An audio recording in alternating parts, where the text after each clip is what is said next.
আমার স্বামী আমাকে তার এক অফিসের বন্ধুর বাড়িতে কাজের জন্য রেখে গিয়েছিল, কারণ সেই অফিসের বন্ধুটি আমাকে একটি চাকরির সুযোগ দিতে চেয়েছিল। প্রশিক্ষণের সময় আমি লক্ষ্য করেছিলাম যে তার আচরণ মাঝে মাঝে অস্বস্তিকর হয়ে উঠছে। বিভিন্ন অজুহাতে সে আমার কাছে থাকতে চাইত। একদিন সে আমাকে একটি নিচে পড়ে থাকা ফাইল তুলতে বলল, এবং তখন আমি অনুভব করলাম যে সে আমাকে খুব কাছ থেকে পর্যবেক্ষণ করছে। তারপর প্রথমে বস আমাকে কিভাবে কাজ করতে হয় তা শিখিয়ে দিলেন এবং তারপর কিছু এক্সেল শিট তৈরি করতে বললেন। আমি যখন এক্সেল শিট তৈরি করছিলাম তখন তিনি আমার পাশে দাঁড়িয়ে পানি পান করছিলেন। তিনি পানির গ্লাস হাতে ধরেছিলেন। হঠাৎ কিছুটা পানি আমার পিঠে পড়ে গেল। তিনি মৃদুভাবে আমার পিঠে হাত দিয়ে পানি মুছে দিলেন। আমি ততক্ষণে কিছু বলিনি এবং কাজ চালিয়ে যেতে লাগলাম, কারণ যত তাড়াতাড়ি কাজ শিখতে পারবো তত তাড়াতাড়ি আমাকে তার অফিসে জয়েন করাবে। তারপর তিনি আমাকে টেবিলে উপরে। পরের দিন আমার স্বামী তার অফিসের বন্ধুকে আমাদের বাড়িতে ডিনারের জন্য আমন্ত্রণ করল এবং হঠাৎ বাইরে জরুরি কাজে বেরিয়ে গেল। বাড়িতে আমি আর তার অফিসের বন্ধু ছিলাম। আমি প্রথমে এই ব্যক্তিকে বিবাহিত এবং বয়স্ক ভেবেছিলাম, কিন্তু তার সাথে কথা বলে বুঝতে পারলাম যে তিনি অনেকটাই অভিজ্ঞ এবং বুদ্ধিমান। তার আচরণ বেশ বন্ধুত্বপূর্ণ ছিল, কিন্তু মাঝে মাঝে কিছু অস্বস্তিকর মুহূর্ত তৈরি হচ্ছিল যা আমি উপেক্ষা করার চেষ্টা করছিলাম। তিনি আসার পর থেকে আমাকে বিভিন্নভাবে তাকিয়ে থাকতেন। মনে হতো তিনি আমাকে কিছু বলতে চান। আমার নাম তানিয়া, আমি 25 বছর বয়সী তরুণী। আমি গ্রামেই থাকি। আমি দেখতে অনেক সুন্দর ছিলাম। বাইরে বের হলেই ছেলেরা আমার দিকে চেয়ে থাকত। মনে হতো তারা আমাকে কিছু বলতে চায় আমার এই সুন্দর চেহারা দেখে। আমার স্বামীর অফিসের বস আমার প্রেমে পড়ে যায়। বন্ধুরা, আজকের গল্পটা অনেক বেশি স্পেশাল, তাই সবাই রেডি হয়ে যাও। দয়া করে গল্পগুলো ভালো লাগলে ভিডিওটি লাইক, শেয়ার এবং চ্যানেলটি সাবস্ক্রাইব করো প্লিজ। কিছুদিন আগে আমি গ্রাম থেকে শহরে এসেছি এবং এখন 4 মাস পর নতুন পরিবেশের সাথে খাপ খাইয়ে নিতে শিখছি। নতুন চাকরি এবং শহরের জীবন আমার জন্য এক নতুন অভিজ্ঞতা। এখানে আসার কারণ হচ্ছে এই 4 মাসে আমার স্বামী আমার সাথে একবারও দেখা করতে আসেনি। আমি দীর্ঘ 4 মাস পর শহরে আমার স্বামীর সাথে দেখা করতে এসেছিলাম। রাহুল এখানে একটি চাকরি করছে এবং আমাকে শহরে ডেকেছিল। আমি আজ নিজের কিছু জিনিসপত্র নিয়ে তার ফ্ল্যাটে এলাম। তবে আমাকে দেখে রাহুলের মুখে খুশির চিহ্ন দেখা গেল না। বরং সে বিরক্ত হয়ে বলল, তুমি কেন এখানে আসলে? আমি কয়েকদিন পরেই তো তোমাকে দেখতে আসতাম।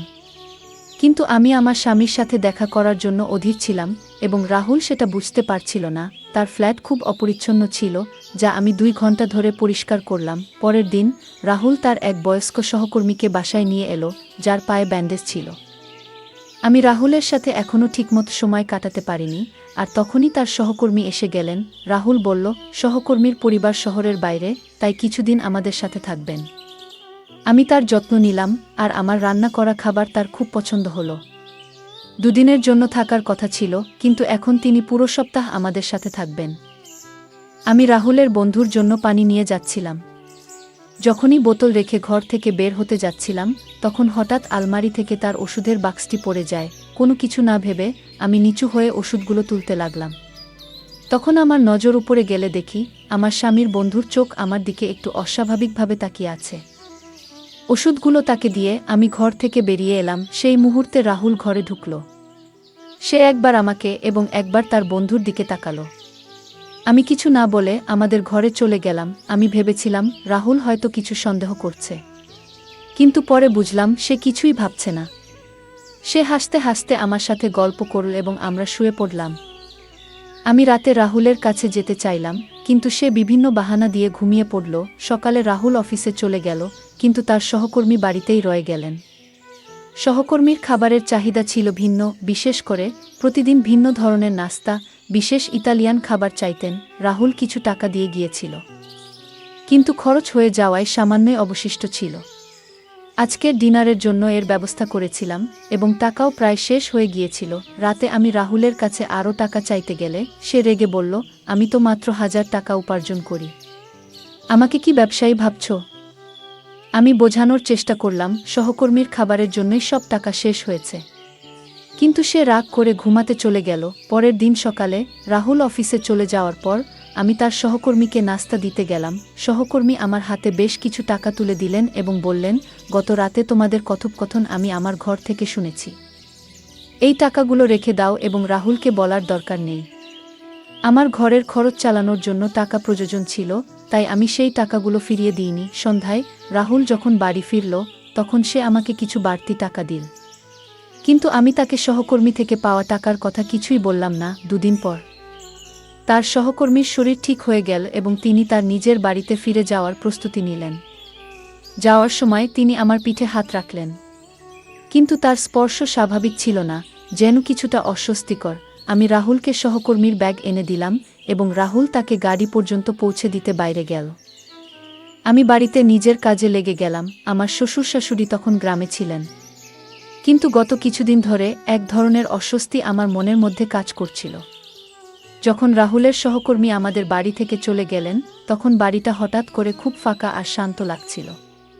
মনে হচ্ছিল যেন আমার একটা বড় সমস্যার সমাধান হয়েছে। এখন আমি আমার স্বামীর সাথে যতটা খুশি ততটা সময় কাটাতে পারব। বেশ কিছুদিন ধরে রাহুল বাড়িতে তেমন সময় দিচ্ছিল না। একদিন বাইরে গিয়ে দেখলাম সে কোথাও নেই। সম্ভবত অফিসে চলে গেছে তার সহকর্মীর সাথে। মাঝে মাঝে রাহুলকে বুঝতে আমার খুব কষ্ট হয়। 2 দিন পেরিয়ে গেছে, সে রাতে বাড়িতে আসে আর সরাসরি ঘুমিয়ে পড়ে। একদিন রাহুল হঠাৎ অফিস থেকে তাড়াতাড়ি ফিরে এলো। আমি খুশি হলাম, কিন্তু যখন তাকে ভালো করে দেখলাম তখন বুঝতে পারলাম সে কিছুটা চিন্তিত। আমি তার কাছে জানতে চাইলাম, কি নিয়ে এত চাপ? সে বলল, তানিয়া, আমাদের কাল বিকালের মধ্যেই এই বাড়ি ছাড়তে হবে। গত 2 মাসের ভাড়া আমি দিতে পারিনি। বাড়িওয়ালার ফোন এসেছিল। শুধু ভাড়া নয়, তিনি বাড়ি খালি করার জন্যও বলেছেন। রাহুলের কাছে 2 মাসের ভাড়া দেওয়ার টাকা ছিল না, তাই আমি গ্রামের বাড়ি থেকে আনা সঞ্চিত কিছু টাকা তাকে দিলাম। তবুও আরও 10,000 টাকার প্রয়োজন ছিল। তখন আমি আমার সোনার কানের দুল বিক্রি করলাম আর সেই টাকা দিয়ে ভাড়া মিটিয়ে দিলাম। কিন্তু এখন আমাদের এই বাড়ি ছেড়ে দিতে হবে। আর কোথায় যাব সেটাই চিন্তার বিষয়। ঠিক তখনই রাহুলের সহকর্মীর ফোন এলো আর রাহুল তাকে সবকিছু জানালো। সহকর্মী আমাদের তার বাড়িতে থাকার জন্য আমন্ত্রণ জানালেন। রাহুল বলল, আমাদের থাকার ব্যবস্থা হয়ে গেছে, কিছুদিন আমরা সহকর্মীর বাড়িতে থাকতে পারব। এরপর আমি তাড়াতাড়ি আমাদের ব্যাগ গুছিয়ে নিলাম এবং আমরা তার বাড়ির উদ্দেশ্যে রওনা হলাম। সহকর্মীর বাড়ি ছিল বিশাল এবং আমাদের জন্য একটি বিশেষ ঘর বরাদ্দ করা হলো। আজকের পরিস্থিতি কিছুটা চাপের ছিল, তবে সাময়িক। আমরা নতুন করে পরিকল্পনা করতে শুরু করলাম। রাতে আমরা কোনোমতে ঘুমাতে পারলাম। পরের দিন সকালে নাস্তার পর আমি দেখলাম রাহুল তার ব্যাগে কিছু কাপড় গুছাচ্ছে। আমি জানতে চাইলাম, তুমি আলাদা করে ব্যাগ গুছাচ্ছ কেন? কোথায় যাচ্ছ? রাহুল বলল, তানিয়া, আমি কয়েকদিনের জন্য শহরে যাচ্ছি। অফিসের জরুরি কাজ আছে। শহরে গিয়ে আমি অতিরিক্ত কিছু টাকা পাবো, যা আমাদের কাজে লাগবে। রাহুলের এই দৌড়ঝাঁপ দেখে আমার মায়া লাগলো। সে আমাদের পরিবারের জন্য কত পরিশ্রম করছে। 2 দিনের জন্য সে বাইরে চলে গেল। তার যাওয়ার পর রাতে আমি একা ঘুমাতে পারছিলাম না। দীর্ঘ সময় ধরে আমি জেগেছিলাম, নানান চিন্তায় ডুবে। ঠিক তখনই রাহুলের অফিসের বন্ধু হঠাৎ করে আমার ঘরে এসে হাজির হলেন। তিনি বললেন, তানিয়া, তুমি ঘুমাওনি? তোমার ঘরের লাইট বলছিল, তাই নিতে এলাম। তখন আমি তাকে বললাম, রাহুলের আয়ে সংসার চলছে না, কিভাবে সংসার চালাবো সেই চিন্তায় আছি। সহকর্মী তখন আমাকে সান্ত্বনা দিয়ে বললেন, তুমি চিন্তা করো না, আমি আছি, আমি সব ঠিক করে দেব। তবে তোমার সাহায্য লাগবে। তুমি চাইলে তোমার স্বামীর অবস্থা বদলে যেতে পারে। এতটুকু বলে তিনি আমাকে কাছে টানার চেষ্টা করলেন। আমি সঙ্গে সঙ্গে নিজেকে সরিয়ে নিলাম এবং দৃঢ়ভাবে তাকে না বললাম। আমি তাকে দূরে সরিয়ে দিয়ে বললাম, আপনি কি করছেন? এর মানে কি? তিনি বললেন, তানিয়া, আমাকে ভুল বোঝো না। আমি শুধু তোমাকে সাহায্য করতে চেয়েছিলাম। তোমাকে আমার কোম্পানিতে চাকরি দেওয়ার কথা ভাবছিলাম। আমি শান্তভাবে উত্তর দিলাম, আমার কোনো চাকরির দরকার নেই। এখন আপনি দয়া করে এখান থেকে চলে যান। আমি খুব ক্লান্ত, পরে কথা হবে। এটা বলার পর তিনি আমার ঘর থেকে বেরিয়ে গেলেন। যদিও এটা তার নিজেরই বাড়ি ছিল, তবুও আমি তাকে আমার ঘরের বাইরে বের করে দিয়েছিলাম। আমার রাগটা একটু বেশি ছিল। তখন এরপর 2 দিন কেটে গেল আর রাহুল বাড়ি ফিরল না। আমি ফোন করে জানতে চাইলাম, তুমি কবে ফিরবে? রাহুল বলল, তানিয়া, আমি তোমার মতো ফাঁকা সময় বসে নেই। তুমি হঠাৎ করে গ্রাম থেকে শহরে চলে এলে আর এখন তোমার জন্য আমাকে এত দৌড়ঝাঁপ করতে হচ্ছে। একা থাকলে আমি যে কোনোভাবে ম্যানেজ করতে পারতাম। কিন্তু তোমার আসার পর আমার খরচ আর টেনশন দুটোই বেড়ে গেছে। এতটুকু বলেই সে ফোনটা কেটে দিল। তার এই কথায় আমি খুব রেগে গেলাম, কারণ সে আমার অবস্থাটা বুঝতে চাইছিল না। তার চোখে আমার ভালোবাসা ধরা পড়ছিল না। আমি ভাবতে লাগলাম কিভাবে রাহুলের এই টেনশন কমানো যায়। ঠিক তখনই তার সহকর্মীর কথা মনে পড়ল। একমাত্র তিনিই হয়তো আমাদের সাহায্য করতে পারেন, কারণ অর্থের সমস্যার সমাধান তার মাধ্যমেই হতে পারে। রাহুলের সহকর্মী তখন বাড়ি থেকে কাজ করছিলেন। দুপুর প্রায় ৩টা বেজে গেছে। আমি তার রুমে ঢুকলাম। আমি তাকে বললাম, আপনি তো কাল আমাকে কিছু নতুন কাজ শেখানোর কথা বলেছিলেন, তাই না? তিনি মৃদু হেসে আমার দিকে তাকিয়ে বললেন, তানিয়া, তুমি খুব বুদ্ধিমতী। তোমার বুঝতে দেরি হয়নি। বস বললেন, আমি তোমাকে মাসিক ২-৫ হাজার টাকা বেতন দেব। কাজটি কি হবে সেটা আমি এখন তোমাকে আমার কম্পিউটারে দেখাচ্ছি। আমি জানতাম এই সুযোগ পেয়ে রাহুল নিশ্চয়ই খুশি হবে। যদি আমার কাজের মাধ্যমে সংসারে কিছু অতিরিক্ত অর্থ আসে, তবে তাতে কারো খারাপ লাগার কথা নয়। সেই দিন থেকেই আমি কাজ শিখতে আগ্রহী হয়ে উঠলাম। বস আমাকে তার চেয়ারে বসতে বললেন এবং কম্পিউটার ব্যবহার শেখানো শুরু করলেন। প্রথমে তিনি আমাকে মাউসটি ধরিয়ে দিলেন এবং কিভাবে ব্যবহার করতে হয় তা দেখালেন। আমি একটু নার্ভাস ছিলাম, কিন্তু তিনি আমাকে আশ্বস্ত করলেন, চিন্তা করো না, ধীরে ধীরে সবকিছু শিখে যাবে। প্রথম দিন বলে বস শুধু অর্ধেক ঘন্টার জন্য আমাকে শেখালেন। এরপর আমি রাত্রে বসের বাড়ির রান্নাঘরে গিয়ে দেখলাম যে সেখানে কাজের মেয়ে রান্না করছে। আমার কোনো বিশেষ কাজ ছিল না, তাই তার সাথে কিছুক্ষণ কথা বললাম। এভাবেই আমার নতুন কাজ শুরু হলো। প্রতিদিন একটু একটু করে শেখা এবং নতুন কিছু জানার আগ্রহে আমাকে দেখে সে বলল, আপনি খুবই সুন্দর মালকিন। আপনি আসার পর থেকেই আপনার সাথে কথা বলতে চেয়েছিলাম, কিন্তু সুযোগ পাইনি। আমি হেসে বললাম, তোমার নাম কি? এবং ধীরে ধীরে তার সাথে কথা বলা শুরু করলাম। আমি বসের পরিবারের বিষয়ে জানতে চাইলাম। ঠিক সেই মুহূর্তে বস তাকে ডাকলেন, আর সে দ্রুত একটি গ্লাস পানি নিয়ে বেরিয়ে গেল। রাতে ঘুমানোর আগে বস আমার রুমে এলেন হাতে আইসক্রিম নিয়ে। ছোটবেলা থেকেই আমি বিভিন্ন খাবারের প্রতি দুর্বল ছিলাম, কিন্তু অর্থনৈতিক সমস্যার কারণে প্রায়ই নিজের পছন্দের খাবার খেতে পারতাম না। বসের বাড়িতে সেই সমস্যা ছিল না। এখানে খাওয়া দাওয়ার কোনো অভাব ছিল না। আমরা একসাথে বসে আইসক্রিম খেতে শুরু করলাম। কথা বলতে বলতে আমি বসকে তাদের পরিবারের বিষয়ে জিজ্ঞাসা করলাম। তখন বস শান্তভাবে তার পরিবারের কিছু গল্প শোনালেন। এভাবে আমাদের মধ্যে কথোপকথন চলতে থাকল, আর আমি তার কাছ থেকে অনেক কিছু জানার সুযোগ পেলাম। তিনি বললেন, কয়েক বছর আগে আমার স্ত্রী আমাকে ছেড়ে চলে গেছেন। আমার একটি মেয়ে এবং একটি ছেলে আছে। মেয়েটি বিদেশে থাকে কারণ তার বিয়ে হয়ে গেছে, আর ছেলেটি পড়াশোনার জন্য বিদেশে গেছে। আমি এখানে আমার কোম্পানির দায়িত্ব সামলাই। তিনি তার পরিবারের সম্পর্কে বিস্তারিত জানালেন। তারপর আমাকে বললেন, তানিয়া, তুমি আমাকে বারবার বস বলে ডেকে ওঠো, যা আমার পছন্দ হচ্ছে না। তুমি আমার নাম ধরে ডাকতে পারো। কিছুদিন পর তোমাকে অফিসে কাজ শুরু করতে হবে।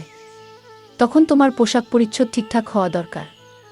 আমি তোমাকে একটি ভালো পদে রাখব, তাই তোমাকে নিজেকে আরও পরিপাটি রাখতে হবে।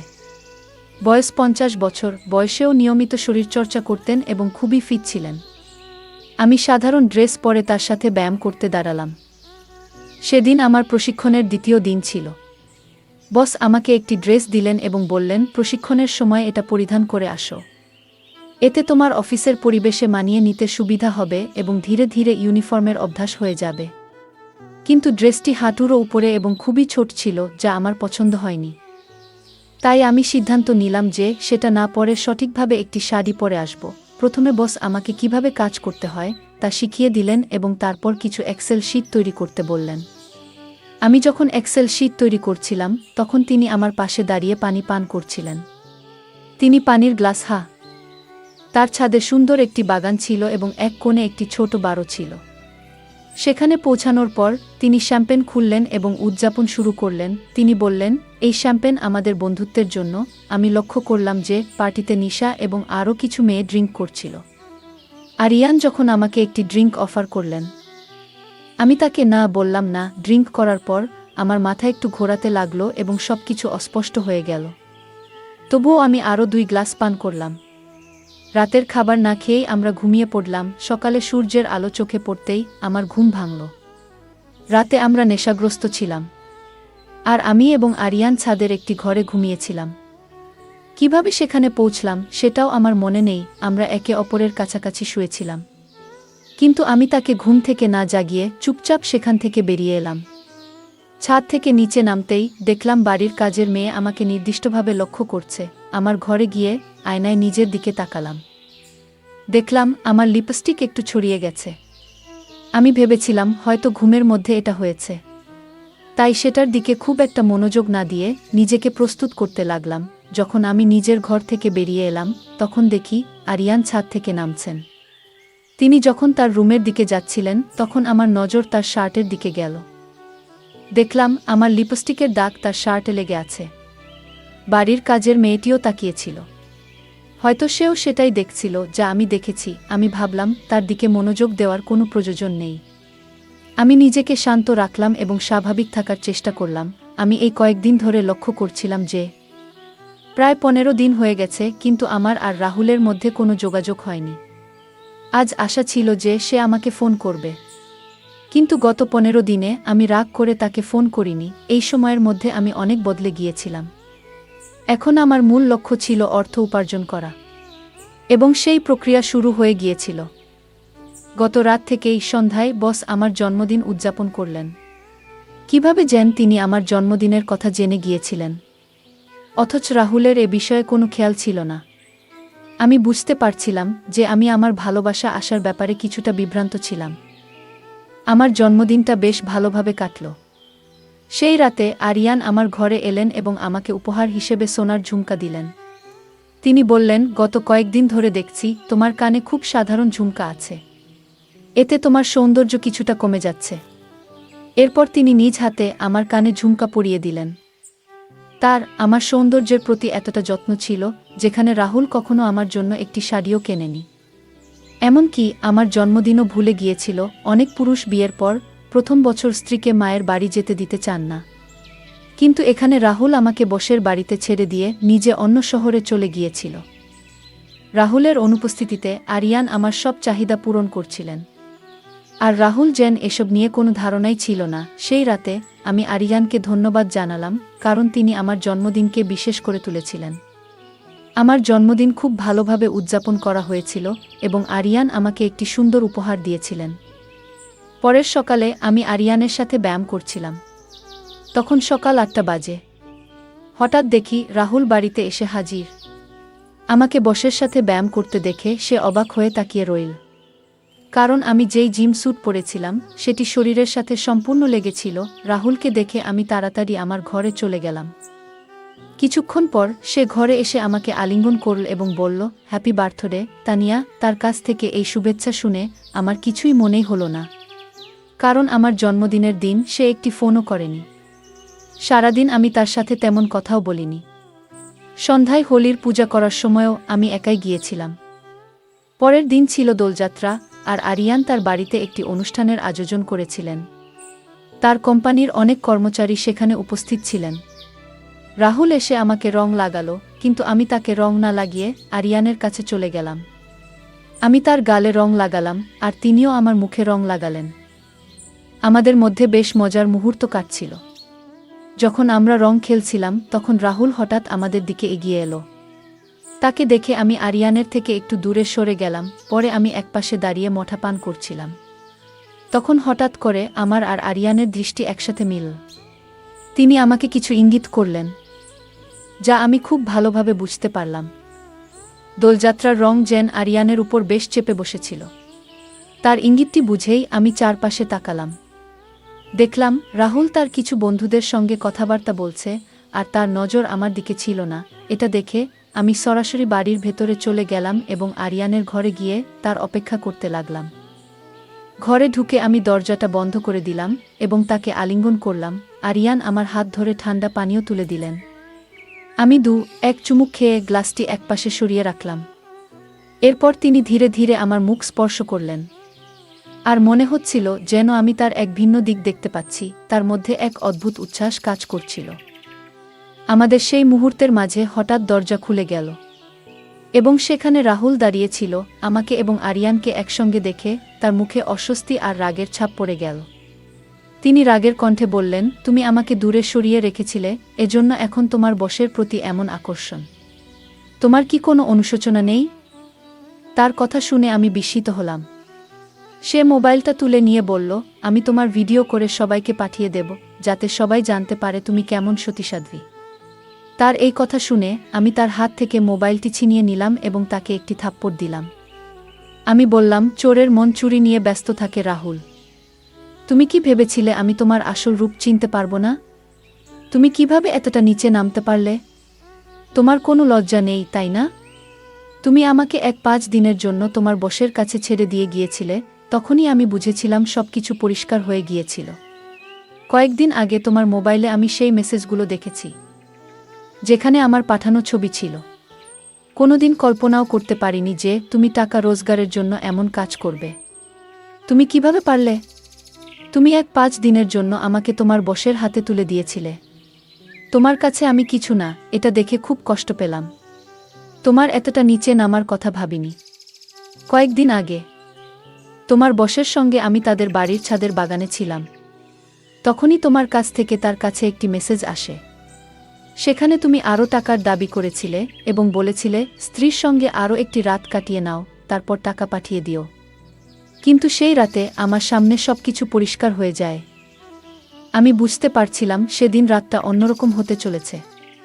তোমার বস তখনও কোনো অশোভন কিছু করেনি, তবে পরিস্থিতি সেদিকেই যাচ্ছিল। আমি তাকে তার মেয়ের কথা মনে করিয়ে দিলাম, যিনি আমারই বয়সী। আমি জিজ্ঞাসা করলাম, আপনার মেয়ের সঙ্গে এমন কিছু হলে আপনি কেমন অনুভব করতেন? আমার কথা শোনার পর তিনি থেমে গেলেন। আমি ভাবিনি আমার কথা তাকে এতটা ভাবাবে। তিনি সঙ্গে সঙ্গে ক্ষমা চাইলেন এবং এরপর থেকে আমাকে সম্মান করা শুরু করলেন, যেন আমি তার নিজের মেয়ের মতো। আমি তোমার মতো মানুষের জন্য উপযুক্ত নই, এটা সবার কাছেই স্পষ্ট। তোমার বস তোমাকে চাকরি থেকে বাদ দিতে চেয়েছিলেন, কিন্তু আমি তাকে থামিয়েছিলাম। কারণ আমি দেখতে চেয়েছিলাম তুমি টাকার জন্য কতদূর যেতে পারো। নিজের স্বার্থে মতো থেকে টাকা অর্জনই তোমার লক্ষ্য ছিল। এখন আমি আর তোমার সাথে থাকতে পারছি না। আমি ডিভোর্স দিচ্ছি, রাহুল। রাহুল আমার পায়ে ধরে ক্ষমা চাইতে লাগলো, কিন্তু লাভ নেই। সে আমার বিশ্বাস ভেঙেছে। তাই আমি ডিভোর্স দিয়েছি এবং আরিয়ান তাকে চাকরি থেকে বরখাস্ত করেছে। আর আমি আরিয়ানের অফিসে চাকরি করতে থাকি। তাই বন্ধুরা, রং দেওয়ার চেয়ে রং বদলানো মানুষদের থেকে সাবধান থাকা উচিত। বন্ধুরা, যদি এই গল্পটি ভালো লেগে থাকে তাহলে দয়া করে ভিডিওটি লাইক করুন এবং আমাদের চ্যানেলটি সাবস্ক্রাইব করুন। পাশে থাকা বেল আইকনটি প্রেস করুন, যাতে করে আমরা যখনই নতুন ভিডিও আপলোড করি তার নোটিফিকেশন সবার আগে আপনার কাছে পৌঁছে যায়। ধন্যবাদ। দেখা হবে আমাদের পরবর্তী ভিডিওতে।